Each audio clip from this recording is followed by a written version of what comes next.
Apabila penguasa-penguasa bumi merasa takut kepada Allah, berarti menjadi kata kunci adalah takut. Pemimpin yang soleh itu adalah pemimpin yang takut kepada Allah Subhanahu wa ta'ala. Kalau pemimpin sudah takut kepada Allah, dia akan hati-hati. Dia akan hati-hati dalam memimpin, hati-hati dalam mengeluarkan kebijakan-kebijakan. Karena pemimpin yang takut kepada Allah berarti meyakini ada pembalasan, bahwa nanti ada perhitungan atas apa yang dia pimpin ketika di dunia. Maka rasa takut itulah yang menjadikan pemimpin itu tidak akan pernah salah melangkah. Dia akan terus melihat apa yang dicontohkan oleh Kanjeng Nabi Muhammad sallallahu alaihi wasallam dalam kepemimpinannya. Itulah yang semata-mata dia tiru dan dia contoh. Ketakutan yang ada pada diri pemimpin, itulah yang menjadikan rakyat akan merasakan tenang dan tentram. Karena ketakutan itulah sekali lagi yang menjadi kunci utama bagi kita hari ini, agar kita bisa menjadi hamba Allah yang bertakwa.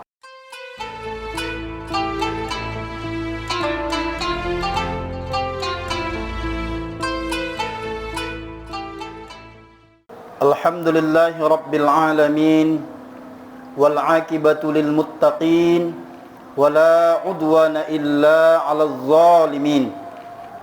Ashhadu an la ilaha illallah wahdahu la syarika lah, wa ashhadu anna Muhammadan 'abduhu wa rasuluhu la nabiyya ba'da. Allahumma salli wa sallim ala sayyidina Muhammadin sayyidil mursalin wa imamul muttaqin wa ala alihi wa ashabihi rasulillahi ajma'in, amma ba'du. Faya ayyuhal hadiruna rahimakumullah, usini nafsi wa iyyakum bittaqwallah, faqad fazal muttaqun. Faqala ta'ala fi kitabihil karim, a'udzu billahi minasyaitonir rajim. Ya ayyuhalladzina amanu taqullaha haqqa tuqatih wa la tamutunna illa wa antum muslimun. Shadaqallahul azim. Lewat mimbar yang mulia ini, Al-Faqir senantiasa menyampaikan wasiat takwa kepada kita semua, terutama kepada pribadi, umumnya kepada kita semua yang hadir di rumah Allah di hari yang sangat mulia ini, agar kita senantiasa dan terus menerus meningkatkan keimanan ketakwaan kita kepada Allah dengan jalan mentaati seluruh perintah-perintahnya dan juga sekaligus menjauhi seluruh larangan-larangannya. Itulah makna takwa yang sesungguhnya di dalam Islam. Dan insya Allah dengan takwa ini kita hidup akan bahagia. Dengan takwa kita akan mulia di sisi Allah Subhanahu wa ta'ala fid dunya wal akhirah. Kita berdoa semoga kita yang hadir khususnya di hari yang mulia ini, Allah golongkan di antara hamba-hamba yang bertakwa. Amin ya Allah ya Rabbal Alamin. Hadirin jamaah salat Jumat yang insya Allah mudah-mudahan kita semuanya dimuliakan Allah Subhanahu wa ta'ala. Mengawali khutbah kita di siang hari yang mulia ini, Al-Faqir ingin menyampaikan satu buah kisah yang terjadi di masa lalu tentang seorang pemimpin yang sejati, pemimpin yang taat, pemimpin yang bertakwa kepada Allah Subhanahu wa ta'ala, yang berhasil membawa negaranya sampai kepada puncak kejayaan di masa lalu. Imam As-Suyuti menyebutkan dalam Tarikh Khulafa, namanya Abdurrahman An-Nasir. Salah satu kebijakan yang dia ambil adalah dengan merangkul para ulama dan fuqaha dalam mengawal roda pemerintahan yang dia jalankan. Dan diangkatlah seorang ulama besar yang bernama Al-Munzir bin Sa'id Al-Buti. Maka Al-Munzir bin Sa'id Al-Buti didaulat sebagai qadi, imam, hakim tertinggi dalam pemerintahan Abdurrahman An-Nasir. Suatu ketika Andalusi mengalami kekeringan berkepanjangan, mendapatkan musibah sehingga menjadikan rakyatnya dalam keadaan kesusahan. Menyadari hal ini, seorang pemimpin Abdurrahman An-Nasir yang soleh menyadari sebelum mengambil kebijakan-kebijakan yang lain, persoalan itu terlebih dahulu diadukan kepada Allah Subhanahu wa ta'ala dengan meminta Al-Munzir sebagai ulama besar untuk memimpin salat istisqa. Karena salat istisqa itu di dalam Islam adalah solat yang kita laksanakan memohon agar turunnya hujan. Lalu kemudian instruksi itu pun dilaksanakan oleh ulama besar, tentunya dengan para pejabat, dengan rakyat, berkumpul di sebuah lapangan. Namun ketika solat ingin mau dilaksanakan, pada saat itu seorang pemimpin Abdurrahman An-Nasir, seorang khalifah, tidak nampak di kerumunan jamaah. Sampai kemudian diutus salah seorang untuk menjemput ke rumahnya. Lalu ketika utusan itu sampai ke rumah Abdurrahman An-Nasir, beliau sedikit terkejut karena melihat seorang pemimpin tersebut dalam keadaan sujud yang begitu sangat lama. Lalu kondisi itu pun dia kembali ke kerumunan jamaah yang ingin melaksanakan salat istisqa. Tentunya disampaikan kepada Al-Munjir. Ketika Al-Munjir sebagai ulama, sebagai ketua ulama ketika itu mendengarkan apa yang disampaikan oleh utusan tadi, lalu dia pun berkata kepada seluruh kaum muslimin ketika itu, "Wahai kaum muslimin, saya sudah mendengarkan apa yang sudah saya dengarkan, kalian pun harus mendengarkan bahwa pada saat ini, di tengah teriknya panas hari ini, kalian harus mempersiapkan payung-payung di antara kalian." Tentu ucapan ini terasa ganjil karena pada saat itu jelas dalam keadaan kekeringan dan panas. Lalu Al-Munjir pun mengutip sebuah kalimat, ini nanti dikutip oleh para ulama setelahnya, "Idza khasa jabbaril ardi rahima jabbarus sama." Apa kata beliau? Kalau seandainya pemimpin-pemimpin yang di bumi ini adalah pemimpin yang takut kepada Allah, maka Allah akan menyayangi seluruh penduduk bumi. Tidak lama kemudian ucapan itu disampaikan, cuaca pun mendung dan kemudian hujan turun begitu derasnya. Apa yang beliau sampaikan menjadikan rakyat ketika itu merasa terheran, karena mungkin saat itu mereka tidak begitu memahami apa yang dimaksudkan oleh ulama tersebut, bahwa ternyata seorang pemimpin yang soleh, seorang pemimpin yang taat adalah merupakan puncak daripada solusi dari segala kemelut persoalan bangsa. Maka apa pelajaran yang bisa kita petik dari kisah kecil ini? Yang pertama adalah tidak ada yang penting untuk kita dapatkan kesolehan, tidak ada kesolehan yang mesti kita dapatkan kecuali kesolehan itu kita letakkan di pundak para penguasa dan pejabat.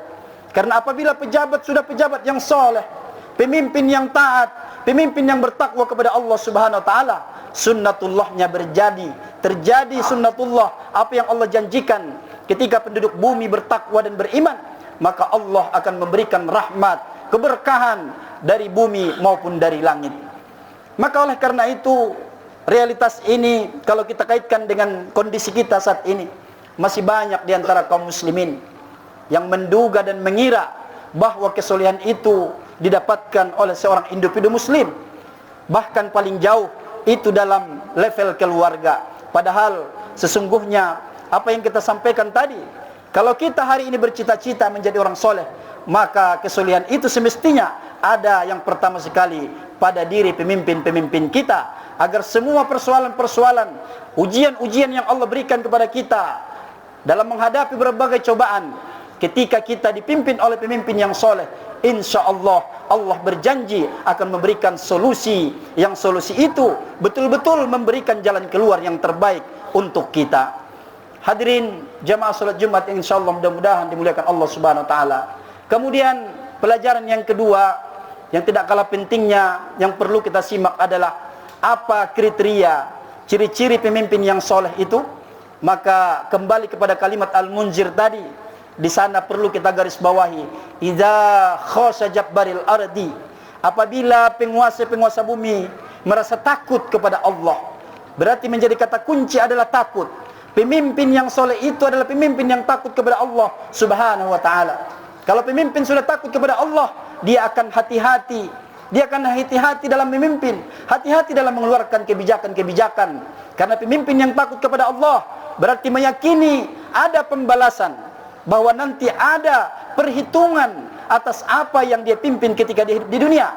Maka rasa takut itulah yang menjadikan pemimpin itu tidak akan pernah salah melangkah. Dia akan terus melihat apa yang dicontohkan oleh Kanjeng Nabi Muhammad sallallahu alaihi wasallam dalam kepemimpinannya. Itulah yang semata-mata dia tiru dan dia contoh. Ketakutan yang ada pada diri pemimpin, itulah yang menjadikan rakyat akan merasakan tenang dan tentram. Karena ketakutan itulah sekali lagi yang menjadi kunci utama bagi kita hari ini, agar kita bisa menjadi hamba Allah yang bertakwa. Rasa takut inilah juga yang menimpa pada Abu Bakar Siddiq radhiyallahu anhu. Walaupun Abu Bakar Siddiq radhiyallahu anhu telah terbukti salah satu sahabat Nabi yang mulia, yang paling dekat, yang paling dicintai, berperang bersama Rasulullah 79 kali, hartanya habis diinfakkan di jalan Allah, tetapi kalau solat Abu Bakar As-Siddiq radhiyallahu anhu tetap menangis. Karena apa? Karena rasa takutnya kepada Allah Subhanahu wa taala. Rasa takut ini pula lah yang ada pada diri pemimpin yang bernama Abdurrahman bin Auf.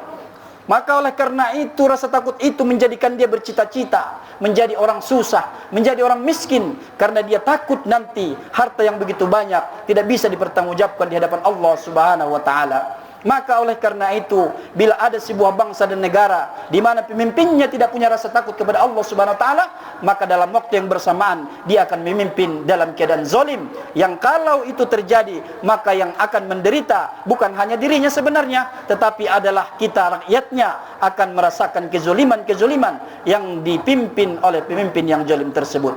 Yang ketiga, pelajaran yang dapat kita petik adalah bahwa pemimpin yang soleh itu bukan turun dari langit, tetapi pemimpin yang soleh itu adalah pemimpin yang kita usahakan, yang kita ikhtiarkan, yang kita semua saling bahu-membahu, berangkul tangan, agar kemudian bagaimana pemimpin kita nanti lahir menjadi pemimpin yang soleh, itu semua adalah lahir dari sistem pemerintahan yang soleh juga. Kalau pemerintahan dengan sistem yang soleh ini, maka insya Allah akan otomatis melahirkan pemimpin-pemimpin yang soleh. Tetapi sebaliknya, andaikan sistem pemerintahan belum soleh, walaupun nanti di sana banyak para ulama, para kiai, mereka hadir di bangku-bangku, di jabatan-jabatan, tetapi ketika sebuah negara dan bangsa tidak diatur dengan aturan yang soleh, tidak diatur dengan aturan Rasulullah, maka ulama-ulama yang tadi pun akan terjerumus menjadi orang yang toleh, orang yang salah, orang yang kemudian nanti juga akan melakukan kezaliman. Hadirin jemaah salat Jumat yang dimuliakan Allah Subhanahu wa taala. Yang terakhir, inilah PR kita hari ini. Mungkin sebahagian kita tidak merasakan mana perbedaan pemimpin yang zalim dengan pemimpin yang adil, tapi sesungguhnya kita semua adalah orang yang paling pertama merasakan kebaikan ketika pemimpin kita adalah pemimpin yang adil. Dan dalam waktu yang bersamaan, kita juga sebagai rakyat adalah orang yang pertama sekali merasakan kesusahan, penderitaan bila kita dipimpin oleh pemimpin-pemimpin yang zalim. Kita berdoa kepada Allah Subhanahu wa taala di hari yang mulia ini, di akhir khutbah ini, kita mohon kepada Allah Subhanahu wa taala, mungkin apa yang kita lakukan adalah sebahagian kecil ikhtiar, tetapi kita yakin ikhtiar yang kecil itu juga insya Allah kalau kita lantunkan dengan doa-doa yang indah, doa-doa yang tulus, semoga Allah Subhanahu wa taala mengijabah, sehingga pada akhirnya kita pun semua dianugerahkan oleh Allah seorang pemimpin-pemimpin yang soleh, mulai dari level yang paling rendah sampai level yang paling tinggi. Amin amin ya Allah ya rabbal alamin. Barakallahu li wa lakum fil Qur'anil azim, wa nafa'ani wa iyyakum bima fihi minal ayati wadh-dhikril hakim, wa taqabbal minni wa minkum tilawatahu innahu huwas samiul alim.